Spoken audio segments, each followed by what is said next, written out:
So you're repeating? Yep. Yeah, we're repeating. Sorry. We're having to do this again because of we had some technical problems. All right, so let me introduce what's happening. I'm Professor Richard Scott Noakes. Okay, here in Uganda, if you're a full professor, they'd never call you a doctor. In America, we also say Dr. Noakes because I'm a PhD. I'm Professor Richard Scott Noakes, PhD. How's that? Is that good? Yeah. Yeah. And I'm a Fulbright scholar, and we've been here for some months. Record. Yeah. Did you lose count? I lost count of how many months. Going around and as part of our research, recording the oral stories of traditional oral stories of Uganda, which hopefully we will later on publish and make available to everyone.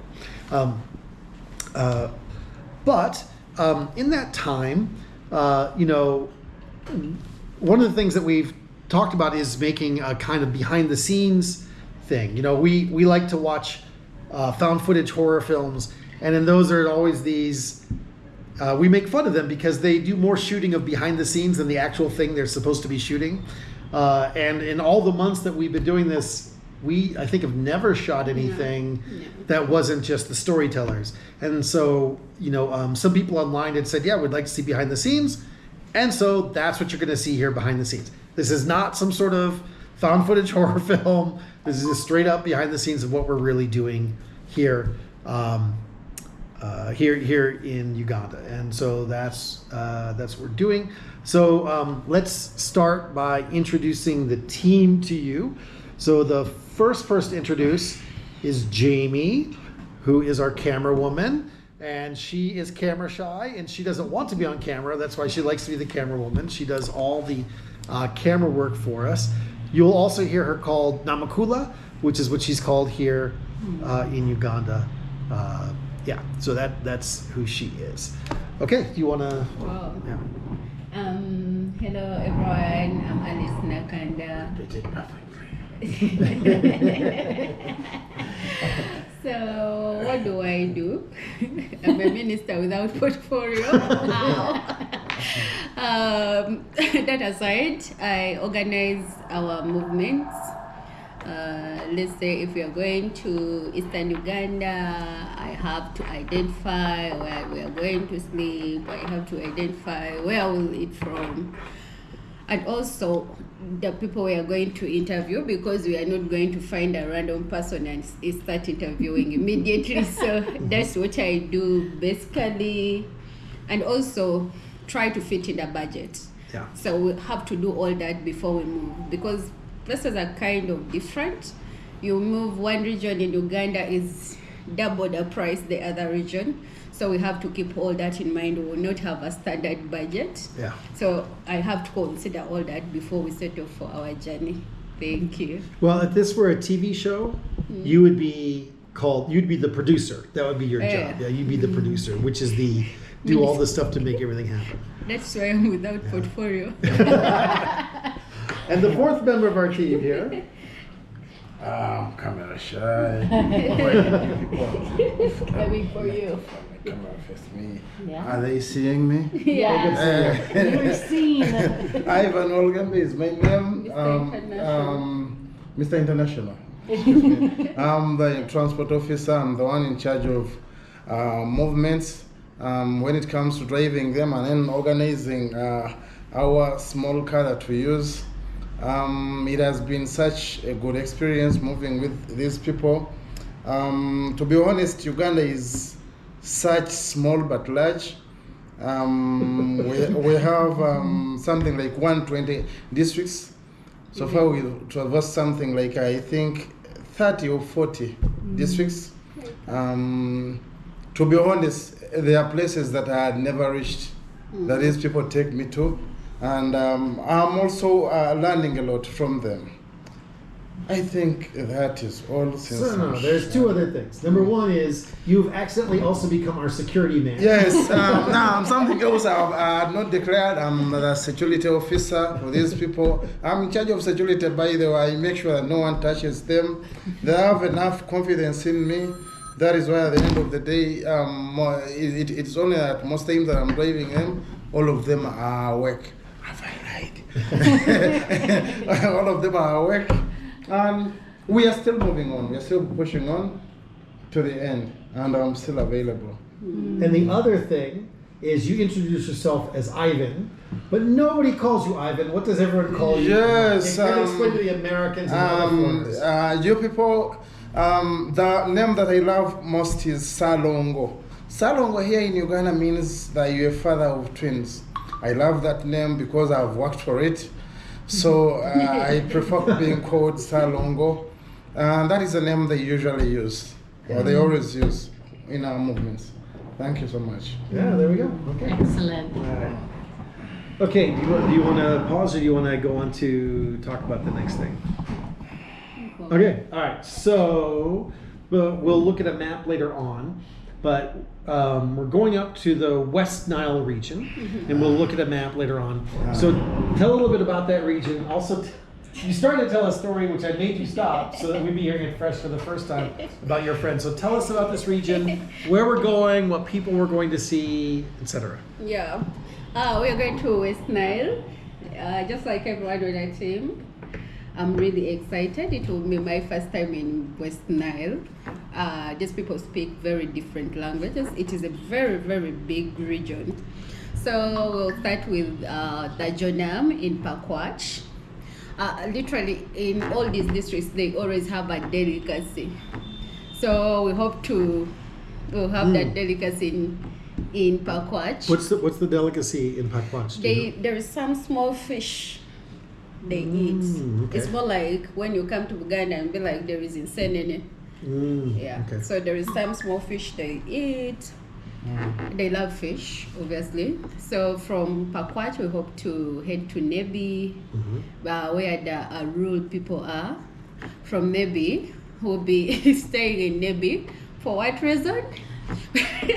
Why? Because one of the people helping us organizing in that region told me last week she was in Zombo, Ugandan, and a rural as she is, she couldn't find a place to eat in Zombo. So that makes me remember when we went to, which region was that? We went to some region in Uganda. So when you go to Uganda restaurants, you have to ask, if you're not in the capital or the big cities, you have to ask whether there is food or else. Yeah. You enter a restaurant thinking there is food when there is no food. So she warned us already. She's like, in Zombo, don't expect much. Ugandan as she was, she couldn't find the food. So it is not so developed. In Zombo, I think there is a mix of tribes.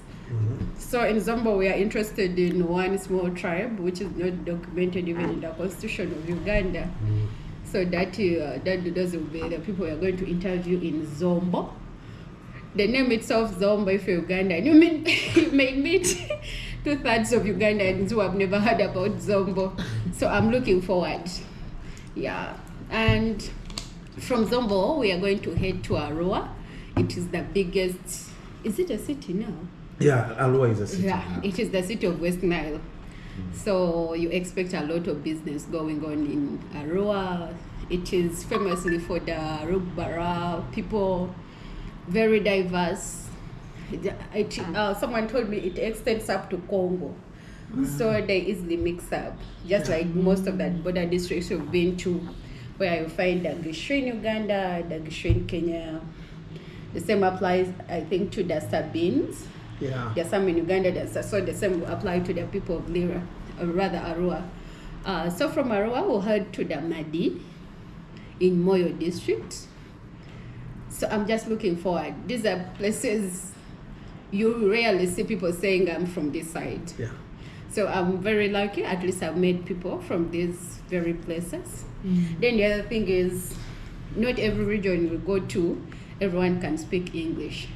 So most times we are going to have translators, help us communicate with the people, help us translate, and even interpret for them. So I think basically. Yeah, so like about this language issue, so you mentioned English, but of course there are a lot of languages here in Uganda. So how many languages can you speak to some degree? You speak English and... Just start listing those. You feel like you're good enough at to I'm so good at Lusoga. It's your first language, Lusoga. Right? Lusoga is my first language. Lusoga has dialects. Yeah. It has 5 or 6. So being a Musoga doesn't qualify me to speak all. So from Busoga, out of the dialects, I speak Lutenga, Lulamoji, Lusigini, and what else? I think I speak only those ones. The rest of the dialects I can't speak. I speak good Luganda. In Uganda, they will say even know the proverbs of the old people. So I'm good at Luganda. I think I speak good Lugwere. Lugwere is also a tribe in eastern Uganda. I also speak, what else? I don't know. I can greet in. She said English at the beginning. Oh, okay. I missed it. It was in English. I can speak some bit of Acholi. Oh, yeah. Yeah, because I studied in Gulu. So at times it gets harder. Yeah. But I can survive in Gulu. The rest of the tribes in Uganda, I can pick what they say. I rarely, apart from greeting and say thank you, how are you, I can't go beyond that. But with most Bantu tribes, I can try. So how about you, Ssalongo?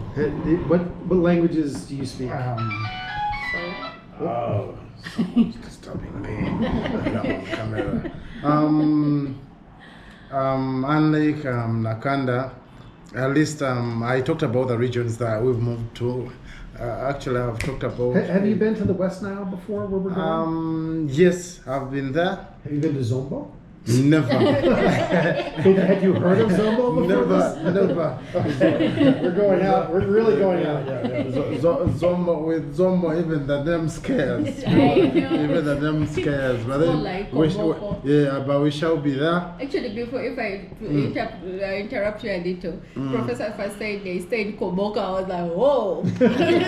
Koboka is equally as far as Zombo. Something I had not talked about are the roads here. The roads are such funny. They are very poor. You know, I have to be honest. I'm this Ugandan who is honest. Our roads are not okay. We'll record some of the roads too while we're gone. But then we shall record even some roads that bad enough is we have not been recording roads. On the recordings we've been having I think about related to roads, these ones in the game parks and all that. But we shall record the roads themselves. I've been to the west. That is why at least I know some Chinyankore. I know some little Lukonzo. With the Lusoga, where my sister comes from, I speak it. And Luganda here. At least in Uganda, you can only speak 5 local languages. Yeah. So even with all the languages, I think something people don't understand about Uganda is it's not a giant country. You said it's small but big, I think is what you said. Yeah.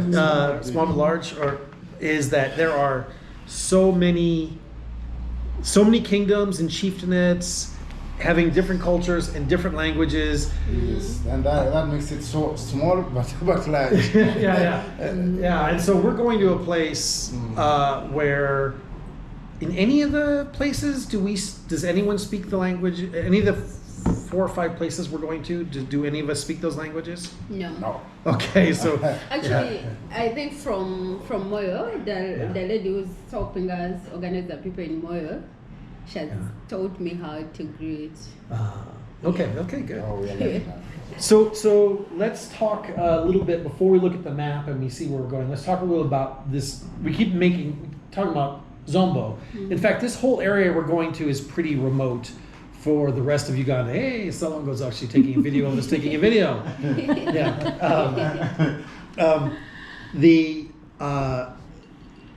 And we keep talking about this group.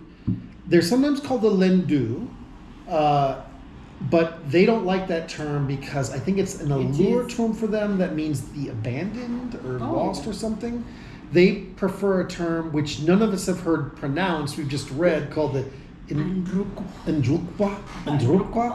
We reserve the right to change our pronunciation once we hear from them. And so they were introduced to me at an academic conference about 3 weeks ago as a lost tribe.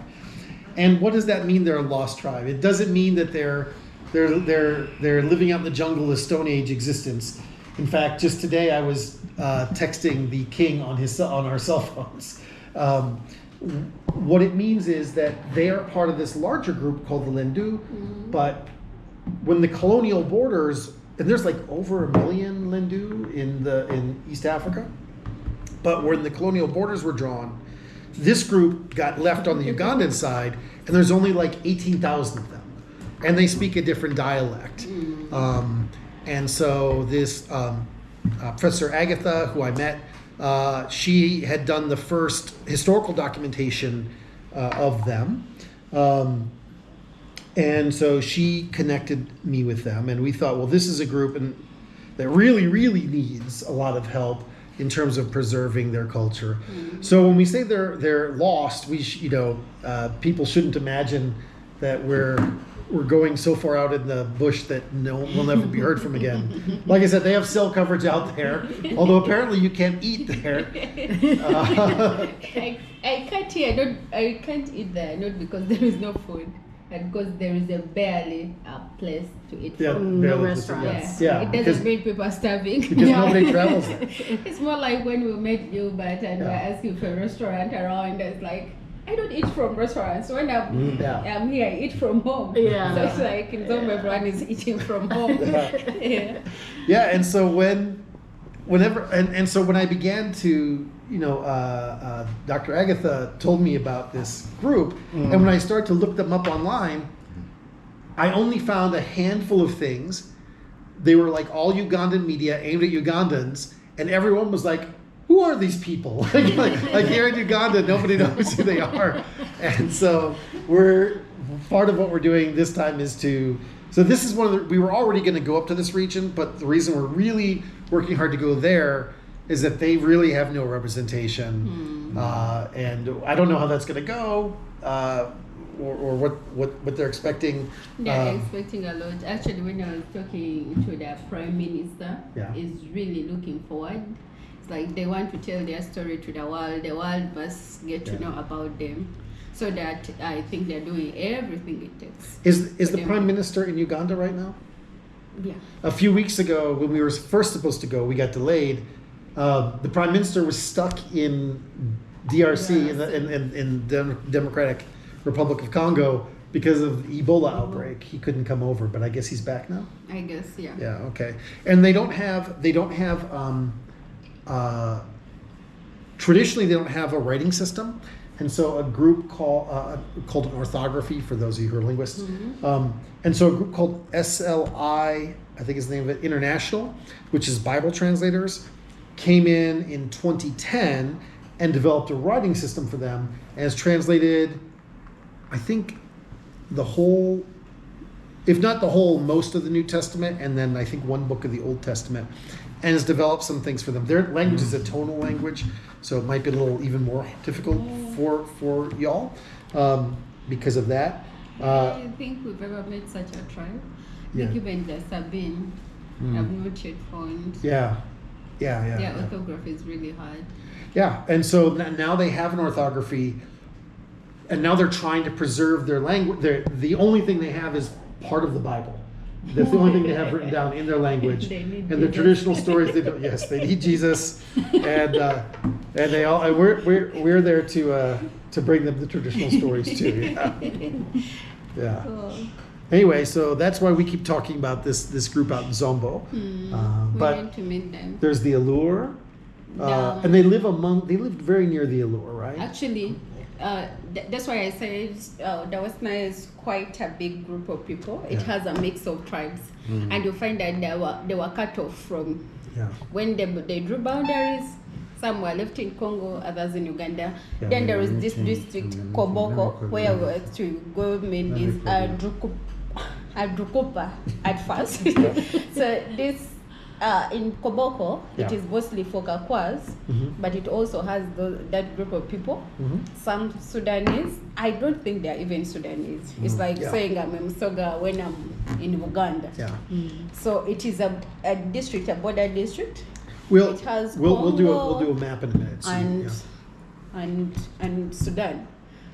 So you find that most people are moving in and out. So I think that is why there are smaller group of people. Okay. Do you want to cut before you open the map, or do you want to open the map while we're waiting? So we have been. Ketchup. We use this map. Oh, you were with me Pizza. when I got this one. Yes. Yeah. Even Ssalongo. Pineapple, That's- bacon, Yeah. mini beef pizza, This up here. and Oh. our everything pizza. What's up? Kind of small. You're showing the pizzas off? Yes. Intermission. Yeah. Okay, do you want to come on this side? Jamie, you should come on this side so it'll be So it's not upside down? not upside down for the audience here. I'll move out of the way here. Come this way, Ssalongo. Okay, so yeah, and Ssalongo will need your help also because you're the one driving. Okay, so where are we now? So this is Uganda. Actually, this is Uganda, and then over here is Kenya, and this is South Sudan, and this is DRC, the Democratic Republic of Congo, and down here's Rwanda. Tanzania, Yeah. somewhere. Oh, Tanzania, yeah. Just the water border of Tanzania. This is Lake Victoria, and so and Lake Albert is going to be important for thinking about our travel, right? Yes. All right, so where are we? So where are we now? Currently, we are right here in Kampala. Okay, which is the current capital? Yeah, the capital city of Uganda. So we'll have to move up to Nakasongola. From Nakasongola, we'll go to Kiandongo. If it's wrong, Ssalongo, you have to tell us. Very different. So for us to cross, Kiandongo is Bunyoro. Yeah. So when we reach Nakasongola, it is the border of Uganda and Bunyoro. So Uganda and Bunyoro are two different kingdoms? Yeah, they are two different kingdoms, and they're all very big kingdoms in Uganda. So when we reach here, past this, we'll be entering Bunyoro. So Chiriandonga is Bunyoro. Then we'll reach here. Where is Karuma? Here at Karuma. So when we reach Karuma, last time we went to Gulu, which is just right here. And you went to school in Gulu, right? For a Yeah, brief time? I did my college in Gulu. And Ssalongo drove us up to Gulu. Over there. So from Karuma, it is a very big river. However small it appears on the map. Very deadly, people say. So we'll go and make a stop in Pakwach after crossing So up until here, we've been here so far on our travel. So this is the time when we're going off. Actually, we've been here like twice. Yeah. When we were going to Gulu and when we were going to Lira. Yeah. Lira is just right here. Yeah. So we'll go and make a stop at Pakwach. Now, Ssalongo, have you been to Pakwach before? No. Have you? No. So now this is where the first time we're going, not just where Jamie and I have never been, but where none of us have ever been. Yeah, okay. So Pakwach is for the Jonam people. Okay. They speak Jonam. Okay. So from Pakwach, we'll make a stop in Nebi. Where is Zombo? Zombo is You can already see we're going to be getting lost on this. So we'll make a stop here in Nebi. So Nebi is between. So the Nebi is for the Arul. So the Arul, we are going to sleep in Nebi for some reason. It's for our own good. Because Zombo, which is right up here, it is still a bit remote. We may not get. I mean, it's very, very close in terms of kilometers, Yeah. but very far in terms Very of far. roads. Yes. Is this mountainous too, or no? Is it mountains, or just the roads are terrible? Or hardly any roads, actually. No, there is a road up to Arua. Yeah. And I think they're working on the road to Maracha up to Koboko. Koboko is here. I see. They had at first recommended that we go up to Koboko. And then we slope. No, without the Andrukupu are staying in Koboko. So unfortunately, or fortunately, at least our distance has shortened a bit. We'll meet them in Zombo. So we're going to be going. This is the DRC border, here, right? We're going to be going along the. Along the border. Hope Ebola's is out. Ebola has to say there's still an Ebola outbreak on that side. So we'll move to Zombo from Nebi. We are going to move to Zombo. Okay. So she recommended that we'll pass via Paida, then Zombo. Okay. Yeah. So after interviewing in Zombo, where the Andrukupo are, we come back to Nebi to interview the Arul. So from there, we'll have to move up to Arua, one of the biggest towns in Uganda. It's a city actually. So we'll move up to Arua to interview the Rugbara. Okay. Yeah, we hope to spend a night in Arua before we move to Moyo. Moyo is far Moyo's up way here. up there, You can look at the distance. yeah. That's pretty far. So it is at the border of Sudan. It's a border district. yeah. So you'll find that there are Madis here, Madis in Sudan, and Madis in Uganda. So when we reach Moyo, we are not going to come back via Arua. We are going to make a stop here at Lalopi. After interviewing Damadu in Moyo, we make a stop in. We are going to cross the ferry. You see, There's this a is ferry the there. Nile. Yeah. Oh, we This is the haven't Nile crossed here. by ferry yet. So we'll cross by ferry to Adjumani, so that we sleep in Gulu.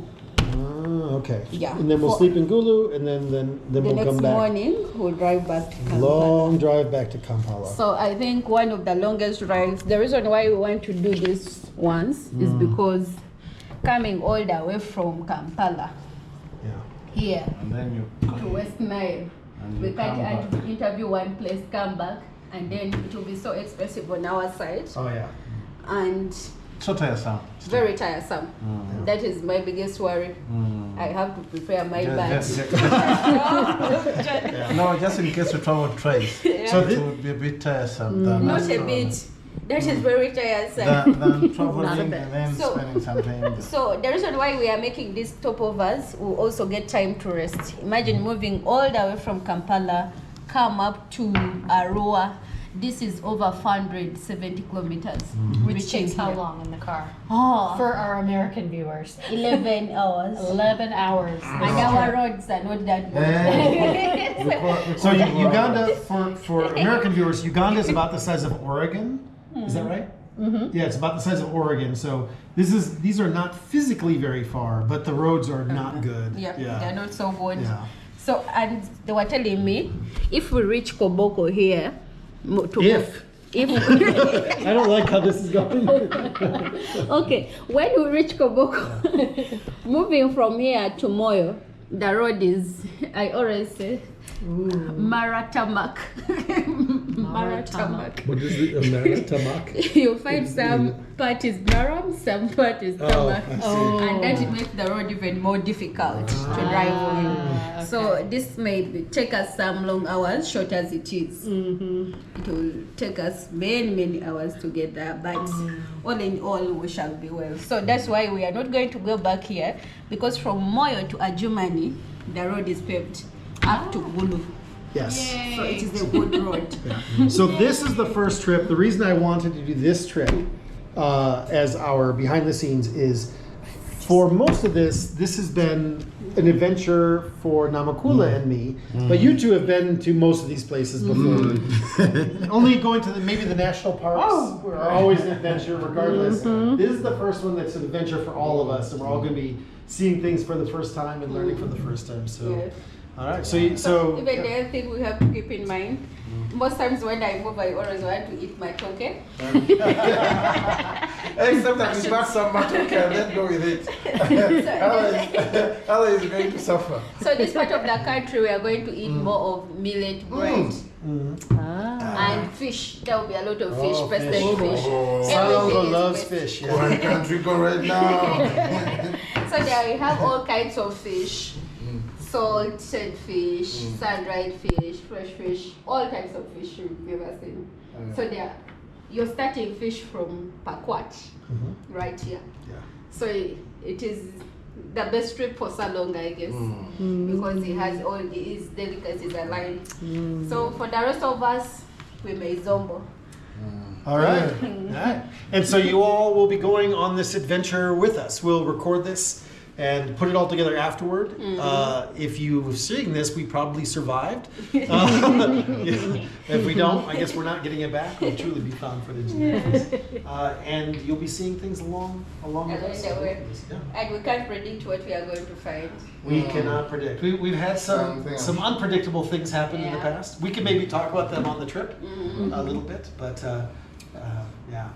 Ssalongo, do you need this map when we go? Do you need us to take the map with us? Sure. Okay. All right. We'll loan you the map on this trip because this is the first time you haven't been. I've been here 20 times before. Stay around. All right. But I know it will be near for us. Yeah. It will be near. I don't know how many hours it may take us to Pakwach, but it could be the same hours because if we see Karuma here, it may take us, I saw around 108 kilometers from Karuma to Pakwach. So it may be good, it may be shorter. So Pakwach is a bit further. So we'll make a stop in Pakwach, go to Nebi, sleep in Maybe, go to Zombo, come back to Nebi, interview in Nebi, then move to Arua. So this is going to be about a week. Yeah. Yeah. Okay. Good. For a week. 5.5. 5 hours, 52 minutes. How many kilometers? Distance, actually, it's showing a distance from Karuma. Kampala. From Karuma. From Kampala is how many? They're showing me 323 kilometers. That is more like Gulu. Kampala Gulu. Gulu is 334. Yeah. So it is shorter. But the road to Gulu is one of the better roads. Even Yeah. this one It is is paved. the best This is road. paved up to Koboko. Ah, okay. Yeah. It gets here. I think it goes up to Koboko because it is a main I see. road, yeah. So beyond up to Koboko, Moyo will not be as smooth as this road from Pakwach to Arua. Okay. So they have told you that the only challenge is between here and here. Somewhere here. in Zombo, the road is not paved, it's Maram. And from Koboko to Moyo, the road is Marataka. It has Barabantamak. Just like between Mubende We'll and... learn just the like potholes that. very nicely. So the potholes are more like that when we went to Toro. From, So you keep that in mind. I know that same we have an experienced driver. And he'll be even more experienced after this. I expected you to... I should not. Let me take a call forward. All right. Anything else that we have to know before we start off on our drive? One thing we have to know is in Uganda people are diverse. It's a very diverse country. You know, we must always know the do's and the don'ts. You know, but one thing I know we have in common, respect for elders. And most of the Ugandans are very welcoming people, if not all. So we expect to be welcomed. Some people, like in the remote areas, they will be mesmerized by seeing a person of different color. Hope that is not racist. You know, We've mesmerized them before, and we've never been to someplace this remote before, so I'm sure so they'll be if it is mesmerized. remote, obviously we may even attract a crowd around us. We People should will expect come. the word Mzungu. Mzungu. Mzungu, you'll probably hear it means white foreigner. Yes. Yeah. So many people may come around. Yeah. So, but they will not. I know they will not disturb our work. Yeah. Oh, what else? The food. Obviously, I talked about the food. Is there anything that we have to be careful in terms of etiquette, in terms of courtesy not to do that you can think of that's different from the rest of Uganda?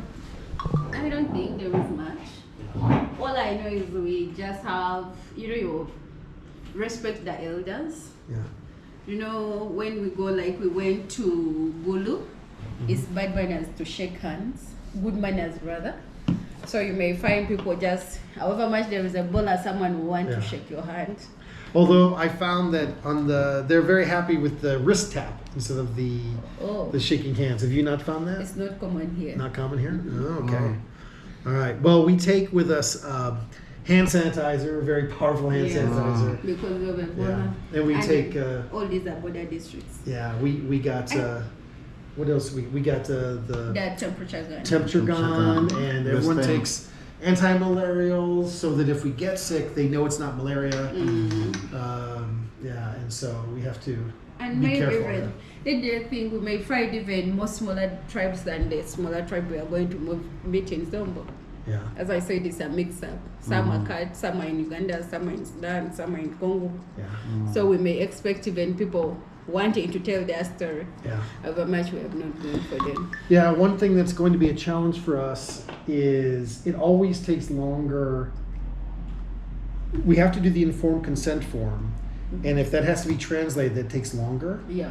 And we might not have very experienced translators where we're going, and so it could take a very long time. And so we may run into situations where we just have to say we can't take your we can't do anymore because we don't have time to run them through the ethics documents. It's always easier if we can find a whole group of people seated. If you are to interview like 4, Yeah. when we translate for them once and for all, Yeah. it works best than working per person. So we might have some places that we won't be able to get as many stories as they would like. We've had that happen many times where there might be 9 people who show up and we can Yeah. only take 3. You know, It's always challenging telling them to go. Yeah. It's one of the hardest things I've done. But this will happen. I think. I think up here it might definitely happen.